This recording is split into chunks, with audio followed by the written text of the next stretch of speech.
네, 안녕하세요. 데일리 하드 이슈 김전입니다. 지난주에도 금요일에 이벤트를 진행했었는데요. 오늘도 즐거운 금요일인 만큼 바른경제TV 이벤트 이어나가도록 하겠습니다.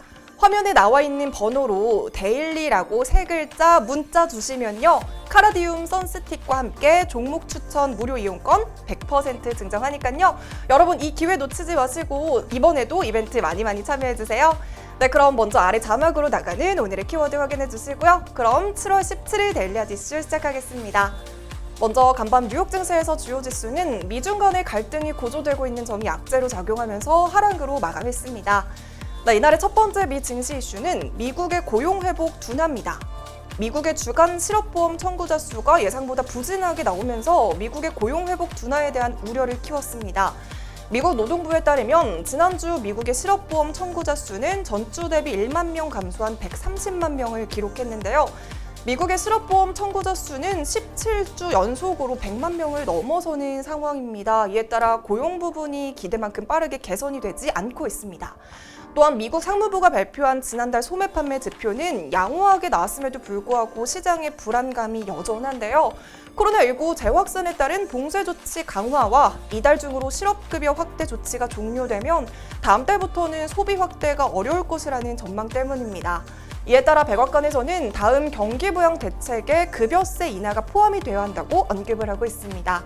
또한 중국 증시가 급락한 점도 부담으로 작용했습니다. 물론 중국의 GDP가 호조를 보였지만요. 소비 지표의 부진으로 소비 둔화로 인한 경기 회복 지연에 대한 우려가 커졌고요.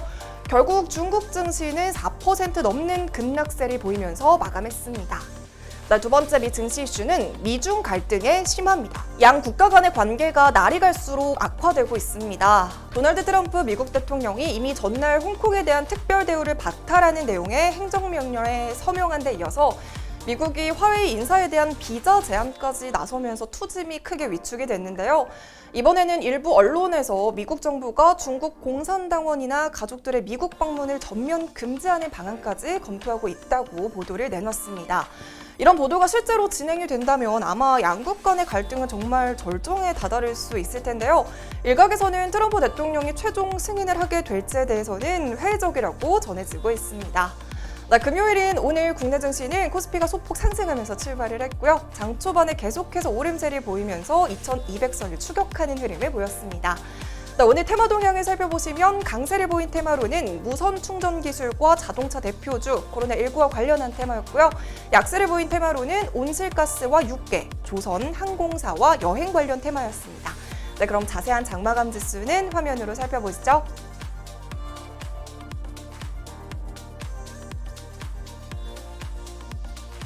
이어서 국내 경제 이슈 알아보겠습니다. 오늘의 국내 경제 이슈는 인공지능 활성화를 위한 금융 가이드라인입니다. 여러분, 인공지능 시대에 도래하면서 투자 상품도 인공지능의 힘을 빌리고 있습니다. 그런데요, 인공지능의 잘못으로 만약에 큰 손실을 입게 된다면 과연 책임은 누가 져야 될까요?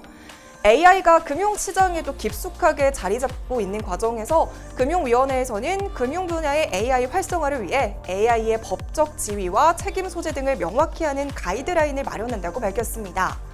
신용정보법 개정으로 방대한 금융 데이터를 활용할 길이 열린 만큼 AI 기술로 이를 정교하게 분석할 수 있도록 기반을 마련해서 새로운 시장을 창출한다는 전략입니다. 또한 정부에서는 한국판 뉴딜의 일환으로 1, 2, 3차 전 산업의 AI 융합 확산을 통한 디지털 뉴딜을 추진 중이기 때문에 금융 분야에서는 신용평가와 여신심사, 자산 운용과 같은 데이터 활용에 있어서 AI 도입의 효과가 클 것으로 예상되고 있습니다. 이에 따른 AI의 가이드라인도 굉장히 중요할 텐데요. AI의 잘못된 업무 처리 등으로 인한 소비자 피해 발생 시 책임의 주체라던가 구제 절차 등에 대한 기준을 마련해서 가이드라인과 법제화를 마련할 예정이고요. 특히 인공지능이 도출된 결과에 대해서 객관적인 설명 가능한 AI에 대한 기준을 정립할 계획입니다.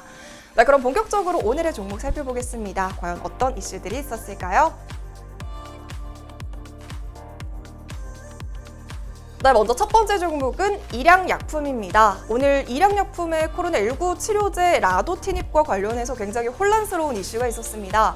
먼저 장 초반에 라도티닙이 임상 3상인 최종 단계에 진입했다는 소식이 전해지면서 장 초반에 26%까지 상승하면서 77,000원을 넘겼고요. 일양약품 우선주는 상한가에 도달하기도 했습니다.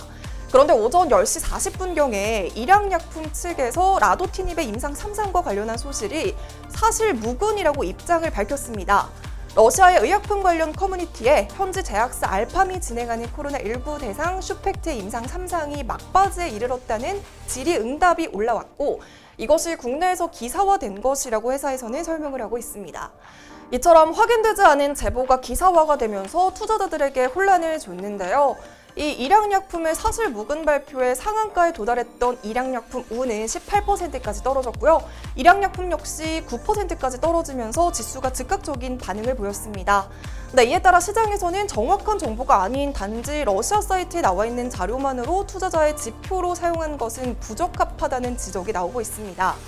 네, 일양약품은 중형주로 분류가 됐지만요. 그래도 시가총액이 1조 원이 넘는 제약사인데요. 출처를 알 수 없는 소문으로 주가가 오르고 또 루머 소식에 다시 주가가 떨어지는 모습을 보면서 코로나19 치료제를 둘러싸고 부가가치 창출이라는 투자자들의 과도한 상황을 보여주는 단적인 예라는 지적도 나오고 있습니다. 네, 아무튼 비록 아직까지는 임상 최종 단계가 사실 무근이라고 밝혀졌지만요. 라도티닙 이야기를 조금 더 이어가 보도록 하겠습니다. 먼저 라도티닙과 관련한 이야기를 하기 위해서는 지난 5월에 있었던 일을 먼저 말씀을 드려야 될 것 같은데요.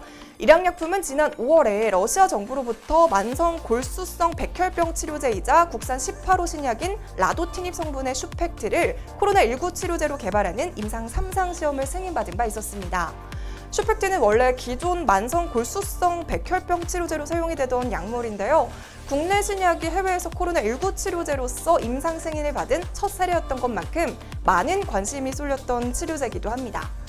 만약에 진짜로 임상 3상 최종 단계에 진입이 된다면 그때는 이미 안정성을 인증을 받고 적응증을 확대하는 단계이기 때문에 다른 후보 물질보다 신속하게 치료제로 상용화될 것으로 전망이 되고 있습니다. 네, 다음 두 번째 종목은 케어젠입니다. 바이오 기업 케어젠에서 개발한 항바이러스 펩타이드를 토대로 코로나19 바이러스 감염 억제 효과 테스트를 진행을 했는데요. 그 결과 코로나 바이러스가 98%나 차단되는 효과를 확인을 했습니다. 여기서 펩타이드란 세포의 성장이나 증식과 분화 등에 관여하는 단백질의 기능을 갖는 화합물인데요. 케어젠은 이 펩타이드를 토대로 화장품과 필러를 생산해서 판매를 하고 있습니다. 케어젠 측에서는 펩타이드의 높은 안정성에 약물 전달 기술을 접목해서 기존에 보편적으로 사용되는 주사제가 아니라 좀 더 편리하고 광범위하게 사용 가능한 제품 개발을 추진하고 있습니다. 코와 입에 뿌리는 스프레이 타입, 또 눈에 떨어뜨리는 점안제 타입뿐만 아니라 바르거나 닦아내는 제품 개발도 가능하다는 말입니다. 최근에 무증상 감염 사례까지 늘어나고 있는 팬데믹 상황에서 일상생활에서 쉽게 코와 입 그리고 안구에 펩타이드를 분사할 경우 바이러스 침투를 차단해서 감염과 재감염 위험 감소를 기대할 수 있다는 점, 또한 저렴한 비용이라는 점까지 더해져서 보건 안정성 제고에 기여될 것으로 기대되고 있습니다. 네, 이 소식에 오랜 시간 동안 하락세를 보이면서 최근 59,000원의 저점까지 찍었던 케어젠은 오늘 최고 76,000원까지 오르면서 큰 폭의 상승세를 보였습니다. 네, 이렇게 오늘은 일양약품과 케어젠 소식으로 데일리 이슈 마무리하겠습니다. 네, 오늘도 시청해주신 모든 분들 감사합니다. 즐거운 주말 보내세요.